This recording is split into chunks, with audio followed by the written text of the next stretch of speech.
How do you make them better listeners? I think the way you make a person a better listener is you give them a taste of being listened to. I was trying to get an appointment with a CEO. It'd taken months to get his time, a big, brawny football player kind of guy, and I'm there in front of him, and he's fiddling through his papers, and the last person he wants to be with is me, and it's clear. And I thought that what we had to say would be worth his time, and so I said this to him in exactly this tone. A CEO who I'd never met, I said, "How much time you got for me?" And I said it louder than that.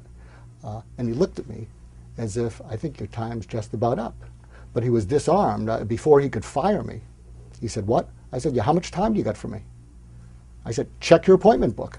And he's like this, and he's getting the appointment book, and he says, 20 minutes. And I could see the next thing was going to be, and they're all up. And I said, "We're into minute 4.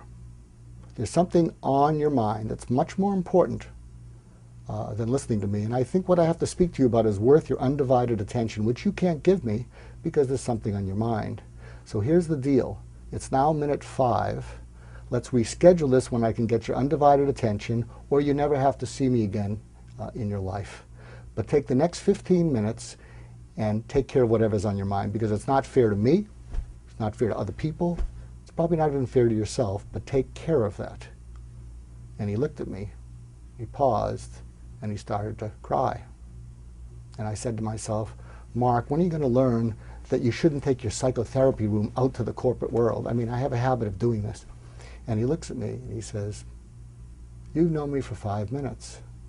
There are people that have known me for 20 years that are 25 yards away, and they don't know what you know because I'm a private person. My wife's having a biopsy, and it looks pretty bad, and she's stronger than me." And she said, "You go to work." So I'm at work, but I'm not really here. And I said, "Well, maybe you need to be with her. Maybe you shouldn't be here. Maybe that's what you need to do." And he looked at me, and it was like a dog shaking water off after a rainstorm. He went like that, literally. And then he focused on me, and he said, "I'm not as strong as her, but I'm pretty strong. I had 2 tours of duty in Vietnam. And you've got my undivided attention, and you've got your full 20 minutes."